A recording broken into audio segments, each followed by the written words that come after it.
Looks like we can get to work at once. The union muscle turned up. They look rowdy. We should talk to them. Everything points to the dock workers' union.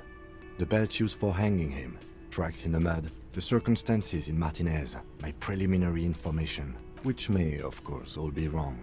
But we still need to talk to them, and it won't be easy. I mean ungovernable. Martinez isn't exactly enthusiastic about the RCM being here. They prefer to be policed by the union. These men here, men who drink beer for breakfast, there's talk of an armed wing of the union called the Hardy Boys, who are responsible for state policing. I think it's them. I completely forgot. Sorry, I had a rough night's sleep. It's them by the looks of it. Loud and nasty, just like the manager said. One loose thread less to worry about, and one big problem to replace it.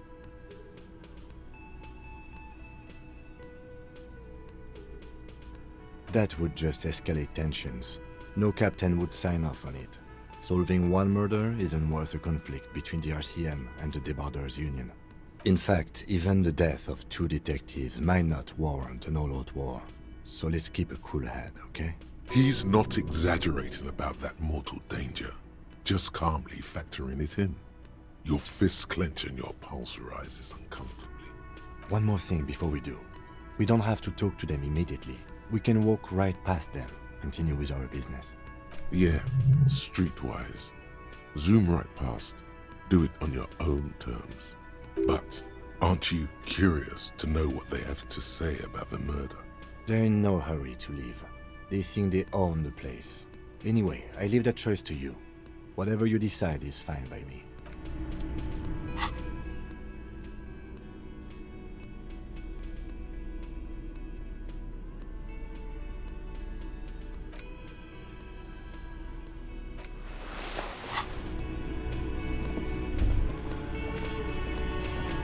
Can I help you?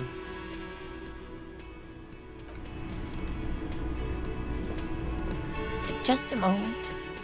She's agitated, judging from the way she keeps pulling at the frayed edge of her blanket. And there's no public phones nearby? The closest phone booth is down the coast. Sorry for the inconvenience, ma'am. It's fine, I understand. Thank you anyway. I'm glad to see you again, dear.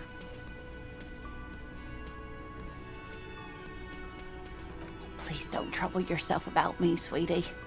I was just hoping to make a call, but the Whirling's phone line isn't working. The union office probably has a phone, but I can't really get there. Or to the phone booth down the coast. And Gary's phone is dead too. The manager was vague about it. Why would he be vague about phone problems? This is something to look into later. Ask God, maybe. To let the young woman who's house-sitting for us know that we may be delayed. Morel, my husband, and our friend Gary were supposed to get back by Monday night, but they're still missing, and I haven't heard from them. I was also hoping she'd heard from Morel. A little missing persons puzzle might just be the thing to take your mind off the hangover. That's just it. This isn't like him at all. He always plans his expeditions so carefully, but you have more important things to worry about. More important than a missing expedition? I don't know. Expeditions often lead to something interesting. Just some field work, sweetie. Morel is a highly trained scientist. He and his assistant Gary are studying an extremely rare species of insect. But they should have returned by now. They were just going down the coast across the waterlock to set a few traps. He said they'd be back on Monday. What could be keeping them? The waterlock. That was broken. Could this be it?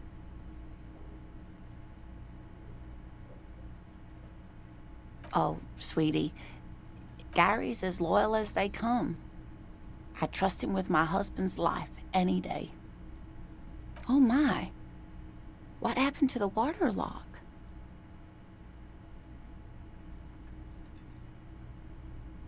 Oh, sweetie, if it weren't for you, I'd be looking forward to another sleepless night. Thank you from the bottom of my heart. Thank you both. You're welcome, ma'am. I hate to ask, but if your investigation takes you to the other side of the coast, please do keep an eye out for my husband. Yes, some left-field scientific research is exactly what you need right now. Funk up that vanilla murder investigation.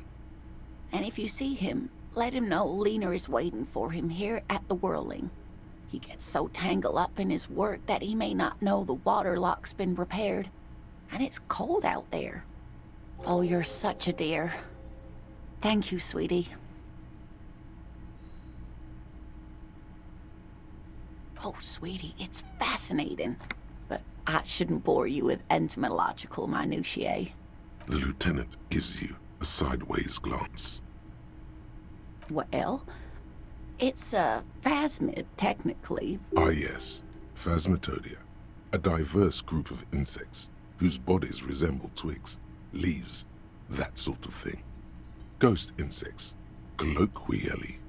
Where other phasmids imitate sticks or leaves, this one's a living reed. It disguises itself among the reeds here on the Insulindian coast. Hence its name, the Insulindian phasmid. Perhaps you'll end up co-discovering the phasmid with us, officers. There's a touch of awe in the way she enunciated the creature's name. To be honest, this animal sounds like a cryptid.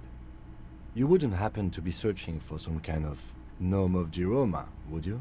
I smell pseudoscience, he's thinking. Not a big fan of that. It's simply elusive. So much so that most establishment zoologists doubt it exists at all.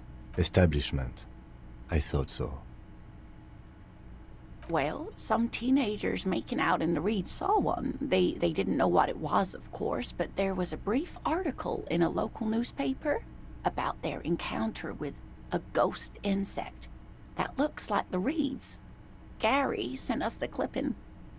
Of course, most phasmid sightings turn out to be false alarms, but their description matched the Insulindian phasmid perfectly, and they didn't even know what they were looking at. Enthusiasm has wiped the worry from her face. Her eyes sparkle behind her glasses. I suppose I have something of a personal connection to the Insulindian phasmid. All scientists have their little hobby horses. Not at all. Why else would it hide itself so carefully? Oh, I doubt it. No one gets into cryptozoology for the money, sweetie. Yes, it can blend in almost perfectly among the reeds. It's how it stayed hidden all these years. Centuries even.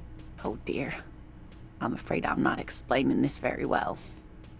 It is very special. Morel can explain it all much better. I wish you could hear him describe it. Then you'd understand, I'm sure. Oh, yes. A zoologist. A cryptozoologist, to be more precise. It's a pseudoscience that attempts to legitimize research into mythological beasts and urban legends. That's one opinion, yes. And people are entitled to their opinions. She's used to playing off such insults casually, but they still affect her. My apologies, ma'am. I did not mean to undermine your hobby. It's not a hobby, dear. It's a subfield of zoology, one specializing in animal species that are so exceedingly rare that many assume them to be extinct or even fictitious. Searching for such species called cryptids is difficult and often thankless, and frankly, many scientists are too lazy to do it. Universities these days are rarely interested in supporting real research. The quality of research at Revacholian universities has been on the decline, but you doubt there was ever a time when cryptozoology was embraced by the academic elite.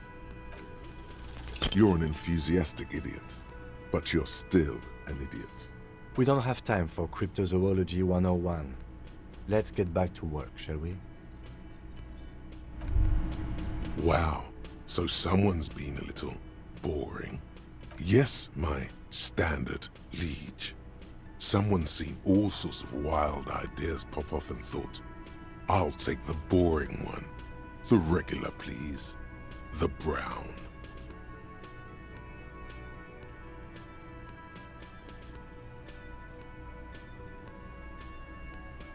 You?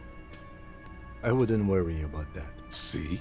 You're so regular and vinyl brown, he doesn't even want to talk to you about it. Of course you do. Maybe some regulations and a usual pistol to go with them? It's official. My lord's copper-type is regular cop. I'll let everyone know. I'll send out a telefax. Yes, the type of cop you are, sire. Think of it as a caste, a class even, a nation of regular law officials that you belong to. It comes, of course, with the usual benefits. Done and done. No actual communiques will be sent, of course. That would be too dramatic.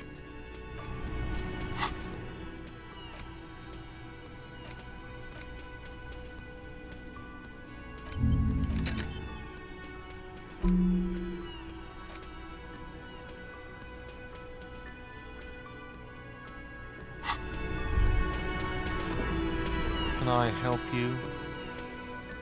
Another thing. Great. Yes, and the phone company is taking its sweet time sending someone to fix it.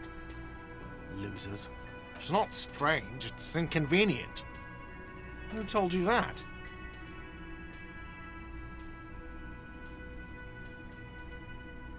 Fine, yeah, it looked like someone had messed with the wiring. It was shortly after the hanging, but I don't know if it's at all related. Plenty of assholes around here who aren't murderers.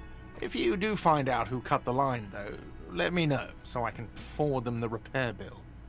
Yes?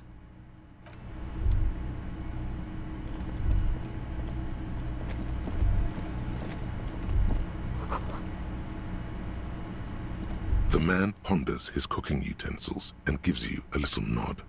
Acknowledge.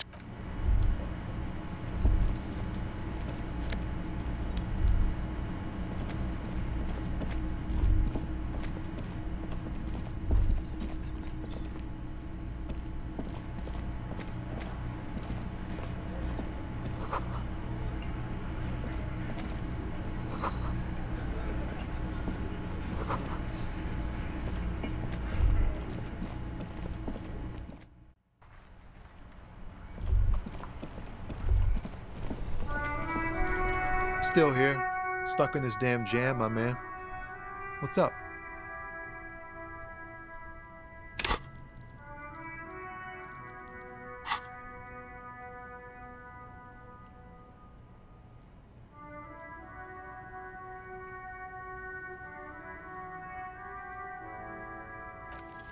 In his eyes, an unfamiliar longing. Flecks of brown and gold. It's hard to say. His gaze wanders southwest, down the street that goes beyond the horizon. Excuse me? A flinch jolts his frame. The question has touched a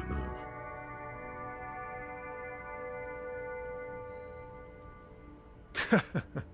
There are things even a cop can't fix, my man. There's no helping in absence, you know? I miss my family. They're all I have. My wife, second kid on the way, waiting all the way in Diora. And here I am stuck in this shit, so far from home. Diora of the Seven Seas. It's on the other end of Le Caillou, pretty much, on another island called Laurentide, off mainland. We've got a little place there. Can almost hear my kid laugh when it snows. What's it like? Good. And bad. An ache that brings you joy.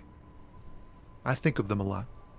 I dream up these silly scenarios in great detail of living with them. It comforts me. What about you, cop man?